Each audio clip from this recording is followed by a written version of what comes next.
Era el 13 de julio de 1998. Le quiero decir que mis encuestas siguen dándome 3% más. Álvaro Noboa aún no aceptaba su primera derrota a la presidencia de la República del Ecuador, mientras Mahuad ya se hacía presidente. Pero ese 10 de agosto de 1998 en Ecuador no solo hubo nuevo gobierno, también rigió la nueva constitución. A un mes de sus funciones, el nuevo primer mandatario, preparado en Harvard para gobernar, devaluó el sucre en un 15%, acogió las exigencias del Fondo Monetario Internacional e incrementó las tarifas eléctricas, de combustible y gas. En el 98 se cede también al gobierno estadounidense la central de la base de Manta. La firma de la paz con Perú, de la que el presidente se ocupó personalmente, trajo cierta calma. Estamos ganando la paz. El acuerdo se selló el 26 de octubre de 1998 en Brasilia con esta imagen. Mahuad entregándole una cantimplora a Fujimori.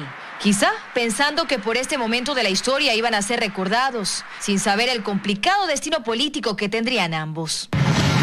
En el 98, el Congreso aprobó la Ley de Reordenamiento en materia económica, que dio vida a la Agencia de Garantías de Depósitos, para salvar al sistema bancario. Es decir, para que, como pasó, el Estado se haga cargo de la deuda de la banca. Finalmente, el 8 de marzo de 1998 llegó el feriado bancario. Hemos considerado necesario prolongar por un día el feriado bancario decretado hoy por la Junta Bancaria. El gobierno jamás va a incautar, jamás va a confiscar las cuentas de nadie. Algo que Mahuad no cumplió. Por 5 días cerraron los bancos. Fueron intervenidos 11 establecimientos. Se congelaron los depósitos de más de 2 millones de sucres por un año. El 70% de los bancos cerró. La desesperación se apoderó de familias enteras en Ecuador, donde incluso hubo suicidios. El Estado comenzó también a controlar a Filambanco, mientras los hermanos William y Roberto Isaías, hoy prófugos, huyeron del país. Fernando Aspiazu, gerente propietario del Banco del Progreso, fue acusado de peculado y detenido, pero no en silencio. ¿Qué pasó con los aportes que entregó el señor Fernando Aspiazu para la campaña que llevó a la presidencia al doctor Yamil Mahuad? Mientras las protestas, gritos y lágrimas no paraban, más de 3 millones de ecuatorianos comenzó a hacer maletas. Se da la mayor ola migratoria del país. Y sus remesas se convierten en el segundo rubro de ingresos en Ecuador. Que entiendan un poco por qué algunas decisiones como las que yo tomé eran necesarias para el país. Estas declaraciones las dio Mahuad 5 años después de ser derrocado. ¿Fue Mahuad el causante de la crisis o fue Mahuad la persona que manejó la crisis? Esa pregunta para mí es fundamental. Roberto Isurieta, quien fue su director de comunicación, no cree que es justo recordarlo como el responsable de la crisis. En un movimiento desesperado, Mahuad llama a la dolarización el 9 de enero del 2000. El cambio fue drástico y el costo de conversión injusto para quienes tenían sus depósitos en sucres. $1 equivalía a 25.000 sucres en ese entonces. Pero sus cálculos ya no alcanzaron. ¡Sigue el paro, señor periodista! Esta imagen de militares dando paso a los indígenas para que se tomen el Congreso Nacional y el Palacio de Gobierno demostró que ya no había vuelta atrás. Yamil Mahuad, el 21 de enero del 2000, pasó a la lista de presidentes derrocados en Ecuador. Y sube el autoproclamado Gobierno de Salvación Nacional con Lucio Gutiérrez y Antonio Vargas, presidente de la CONAIE. Un presidente derrocado no abandona el cargo, simple y llanamente porque está derrocado, no tiene los elementos para poder ejercerlo.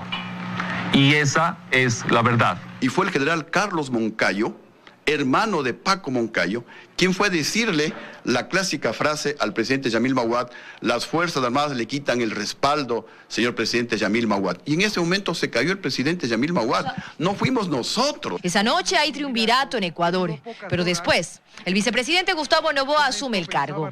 Hoy, 19 años después, Noboa niega haber sido un vicepresidente conspirador.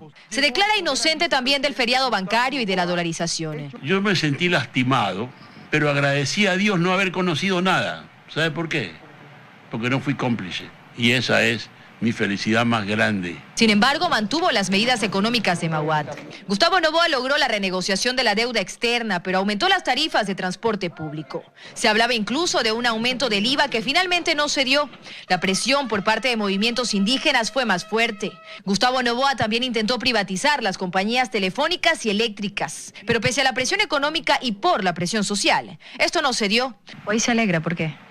Porque si no, hubieran dicho que eso había sido inmoral y yo estuviera capaz en la cárcel. Pero la historia de Gustavo Noboa no se cerró cuando dejó de ser presidente. Solo 6 meses después, estaba pidiendo asilo a República Dominicana. Fue acusado del pago ilegal de $48 millones de bonos globales de deuda externa del año 2000. En enero del 2013, Ecuador tiene ya nuevo presidente. Lucio Gutiérrez llega al poder con el apoyo de movimientos de izquierdas e indígenas, pero pronto observan ciertas contradicciones. Hace un pacto con el Partido Social Cristiano y firmó una carta de intención con el FMI. Hubo también aumento en el precio de los combustibles. En diciembre del 2004, convocó a una sesión del Congreso para renovar la Corte Suprema. Todos los magistrados fueron destituidos. Ya en el 2005, Guillermo Castro Dájer y su Pichicorte anularon los juicios en contra de Abdalá Bucaram, Gustavo Noboa y Alberto Dajic. Abdalá vuelve a su patria. El retorno de Bucaram, los ofrecimientos incumplidos, además de las contradicciones de su gobierno, cultivaron aún más a un movimiento ciudadano que apareció en abril de 2004. Eso es lo que hacen estos forajidos. La multitud hace su reunión. Son los forajidos. Pero el pueblo se ha aprendido, porque yo soy... Y se convierte en el primer movimiento ciudadano del país, que por primera vez no está encabezado por movimientos indígenas o de grupos militares. Y en medio de la multitud también se divisó por primera vez a Rafael Correa. Pero respaldado aún por las Fuerzas Armadas, Lucio Gutiérrez declaró estado de excepción. Declárase cesantes los magistrados de la actual Corte Suprema de Justicia. Bucaram debe volver al exilio a Panamá, pero nuevamente la suerte estaba echada. El 20 de abril del 2005 las Fuerzas Armadas le retiraron su apoyo y queda registrada su ida de Carondelet. Se va Gutiérrez. Se va Lucio Gutiérrez, señores. Gutiérrez sale por los techos a bordo de un helicóptero de emergencia.